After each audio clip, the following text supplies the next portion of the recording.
Hey guys, welcome back to the channel. Thanks so much for all your recent support. And if you're new, please be sure to subscribe, like, and if you like this video, if you got some value from it, share it with your friends, family, and coworkers to get the word out. So today we are meeting with David Curiel from Curiel Appraisal Services here in El Paso, Texas. And David is an active appraiser, and I'll let him talk a little bit more about his experience in the market and take it from there. My name is David Curiel. I am a certified residential appraiser here in Texas, also licensed in New Mexico. The only portion of New Mexico that I cover is Southern Dona Ana County, which includes Santa Teresa and Summer Park, which is the reason I carry the New Mexico license. I do conventional, for conventional loans, FHA and VA, for both Texas and New Mexico, and cover pretty much all of El Paso County. In New Mexico, like I said, is Summer Park and Santa Teresa. Awesome. Thanks so much, David, for being here today. I know your time is valuable, but wanted to have you on this interview because your appraisal means a lot in the transaction. Somebody's going to buy or sell a home, but as a loan officer, I get a lot of questions about the appraisal process. When's it going to happen? Why do I have to have this? Who's the appraiser? Why does it cost so much? Etc., etc., etc. So I wanted to kind of just have a conversation about your job and how it relates to someone buying a house or someone selling a house, and get some good information out to people that are in those shoes right now. So got some informal questions, but first of all, could you tell us how long you've been an appraiser? I started appraising in 2001. It's when I received my trainee's license, and I actually got my license in the state of Texas in 2004, so I've been licensed since then. Okay, so about a 3-year gap from when you started to receiving your license. Could you tell us a little bit more about the training and requirements that go into becoming an appraiser? I started off part-time, which is why I took the 3-year gap. Normally it's a 2-year gap if you do it full-time, but I started off doing it part-time.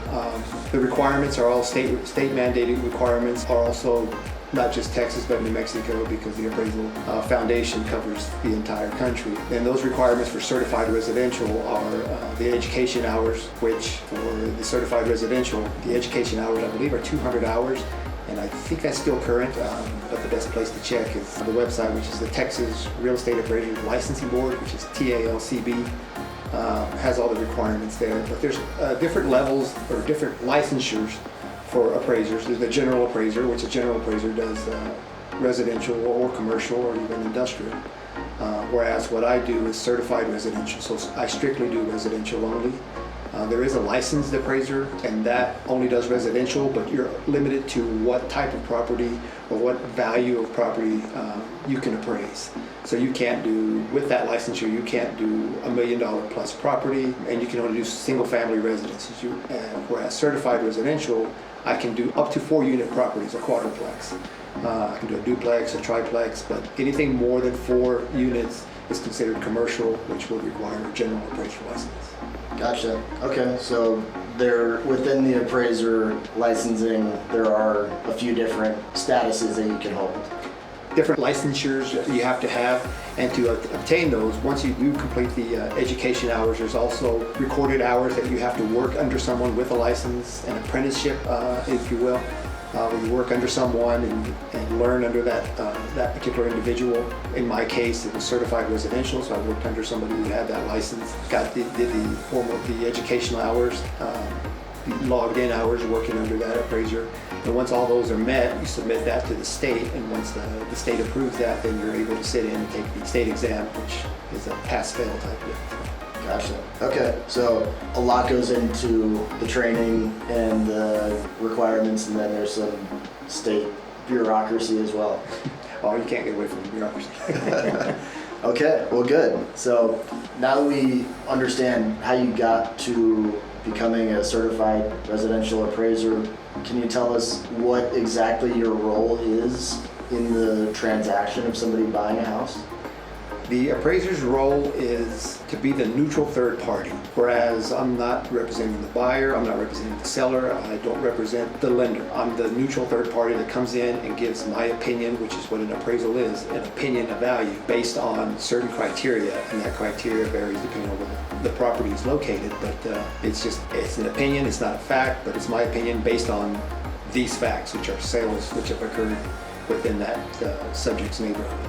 Gotcha. So you're an expert on opinions, I guess one could say. I guess you could say that. Okay, cool. So you mentioned that you can provide appraisals for FHA, VA, and conventional loans. Can you talk to us about the difference between a VA loan, conventional loan, and FHA loan? Well, for the appraisal portion of that, there's different requirements where FHA and VA are one of the things that you have to take into consideration are what they call the 3 S's, which are safety, security, and soundness of the home. So if there's any issues, I'm not by any means a home inspector, so I don't get that thorough. Mine's more of an observation, whereas when I walk through the property, if there's a broken glass, which is a safety threat, somebody could cut their hand, or there's a leaking water faucet, or things of that nature, things that could compromise the structure of the home, or if there's any safety issues, then that has to be noted in the report. But like I mentioned, I'm not a home inspector, so I don't get up on the roof and check the life of the roof. I test check the lights, turn on the lights, make sure that everything's working. Whereas a home inspector comes in, they check the plumbing, the heating, the refrigerated air unit, if that's what it has, as well as the roof and anything structurally sound, that the home is structurally sound. Where mine, like I mentioned, is more of an observation. Gotcha. So maybe fair to say if something is sticking out like a sore thumb as far as those 3 S's, Yeah. You're going to notate it, but you're not going to get under the sink and make sure that the seal to the plumbing is intact. Correct. I'll just take a quick look, make sure there's no evidence of a water leak. Or in FHA and VHA and VA's case, I do have to turn on certain things. I turn on the lights, make sure the lights are working, so electricity's on. I'll turn on the water, look under the sink, make sure there's no observable water leaks under there. Flush the toilet, make sure there's no leaks around that. So things of that nature that I will check. Conventional loan does want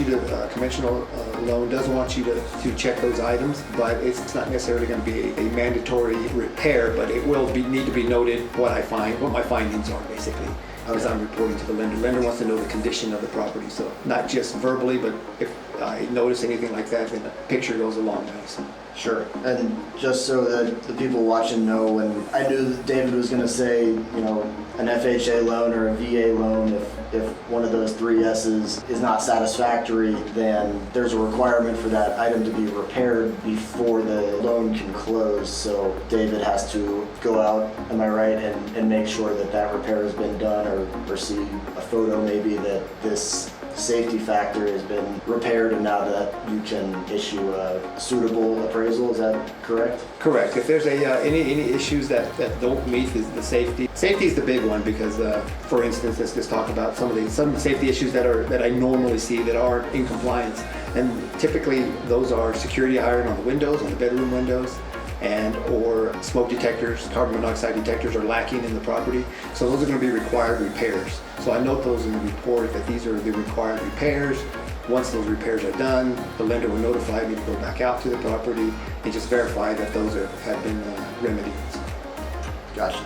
Okay, well, good.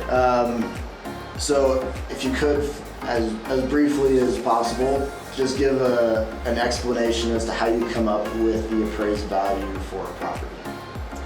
The appraised value, like I mentioned, is an opinion of the appraiser of what that property is. And it's all based on, you've heard the term, location, location, location. So it's all your neighborhood. What are the properties selling for in your neighborhood that are most like or the most similar to the subject property? If it's a new home, of course we're going to be comparing it to new properties. Every now and then you'll get into a new home that's been built on a vacant lot that's within an established neighborhood, but that's pretty rare. Typically new homes, new subdivisions, all the homes in that area are going to be new construction, so you're just comparing to other new homes Now, quality of construction varies. As you probably know, there's quite a few different builders here in town, and they built to different specifications and different qualities of construction.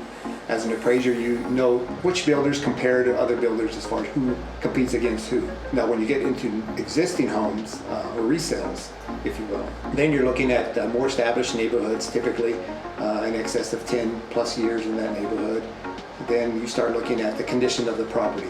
Size will vary and ages will be similar within a certain neighborhood, but quality, construction, and condition are going to be the two big issues within the whatever specified neighborhood that we're looking at. And some of the most common updates or upgrades that you look at, which are usually the big ticket items, are the kitchen and bath, of course landscaping, things of that nature, but kitchen and baths, when someone comes in and remodels their home, those are the two big items that they look at, aside from floor covering and some of the light fixtures and things of that nature.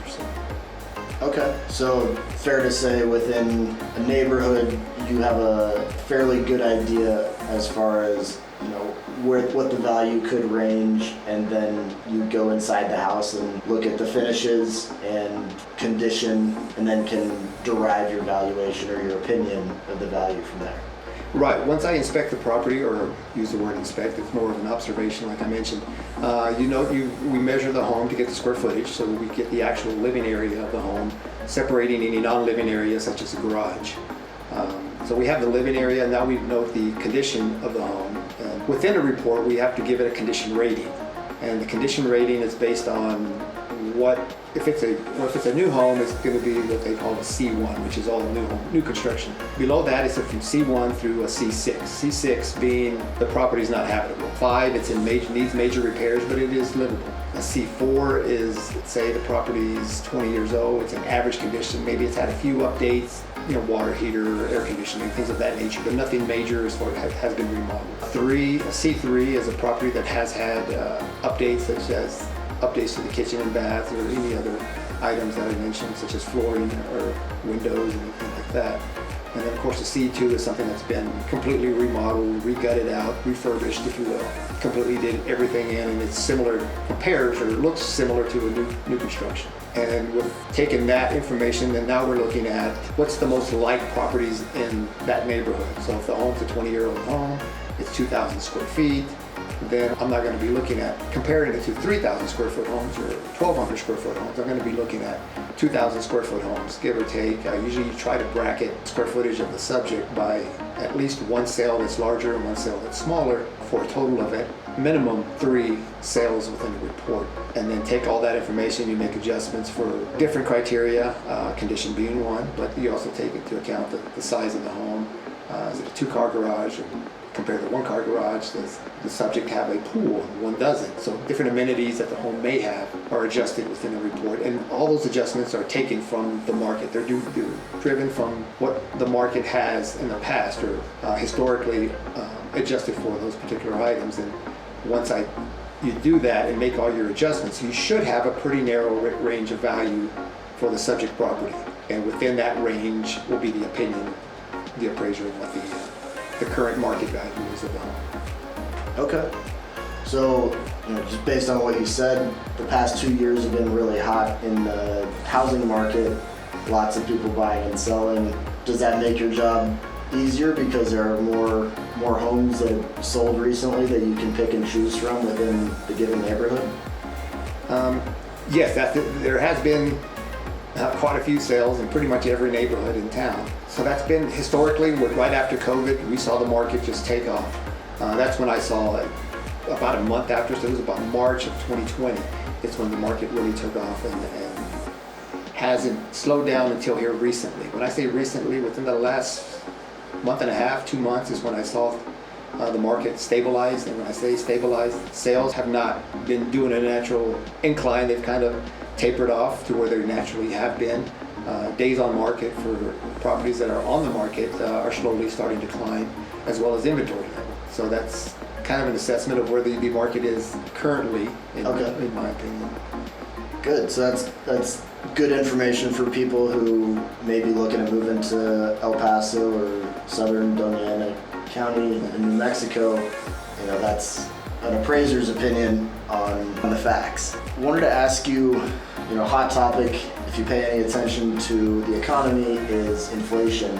Can you talk a little bit about how you take inflation into account when you're working on an appraisal? Well, inflation affects new construction more, and that's because the cost to build for builders is impacted, and of course that impacts the sales price of the property.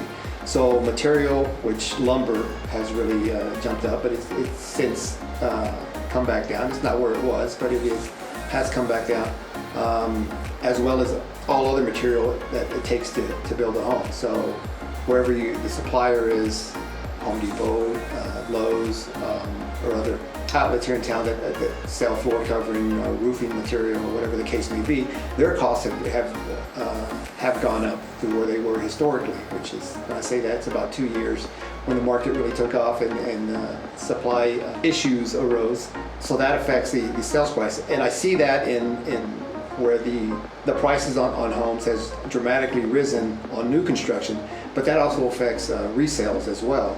But you see that more in the new construction portion of the industry.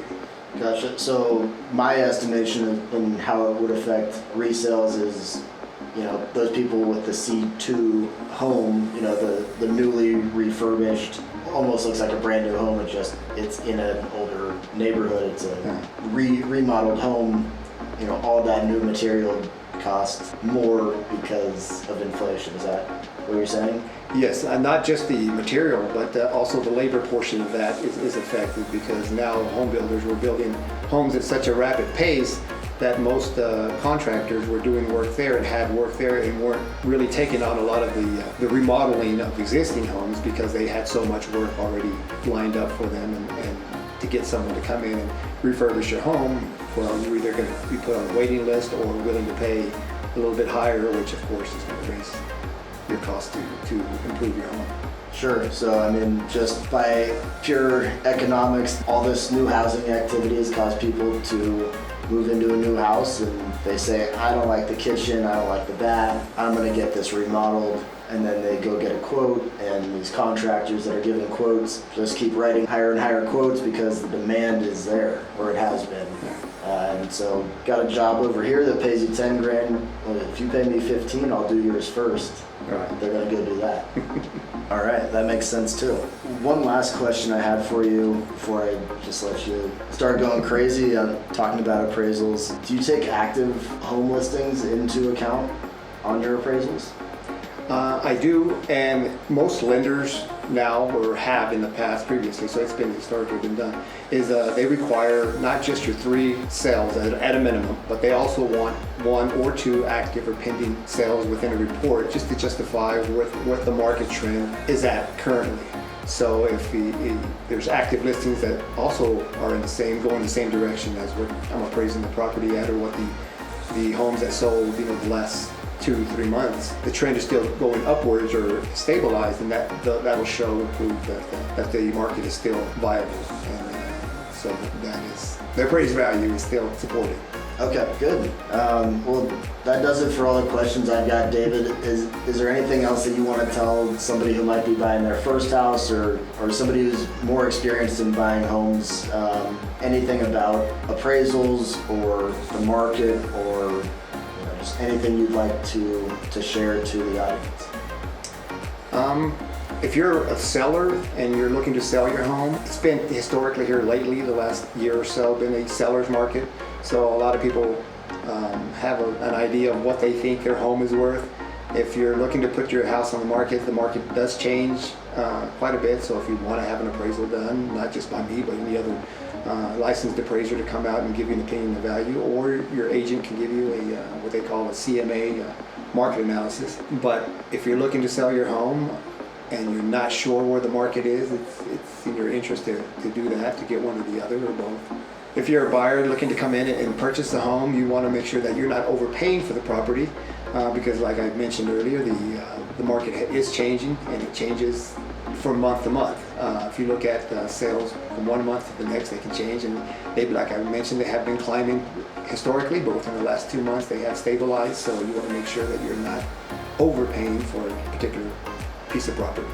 Sure. And just for those people who might not know, if you haven't been in the market to buy a house in the past couple of years, it's really been a common thing for someone who's buying a house. That house might appraise for $200,000, but that person buying the house might have to pay $220,000 or $250,000 in order to get the seller to accept their contract. And so in my experience, and I think what David is talking about, is that as we see the market shift away from the seller's market, you as a buyer are probably not going to have to pay $20,000 or $50,000 or $100,000 over the appraised value in order to get that contract and close on your home.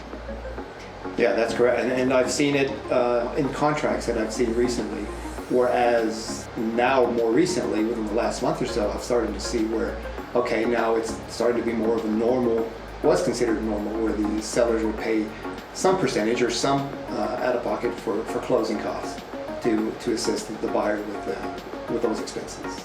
Okay, and that's awesome to hear as a lender, someone who works with buyers. You know, I'm telling somebody their cash to close might be, let's call it $30,000, but a seller can help contribute to that $30,000 to reduce the cash that the buyer needs to bring to the closing table. And so that's music to my ears, knowing that sellers are contributing a little bit, because that makes it easier for people to buy homes, and that drives good business. So awesome, David. Anything else you want to share? I think we covered it all. All right, awesome. Well, guys, thanks again for tuning in. If you found this valuable, like I said at the beginning, like, subscribe, share. If you have a need for an appraisal, feel free to reach out to David or his team. I'll put his contact info down below. And please tune in next week for more.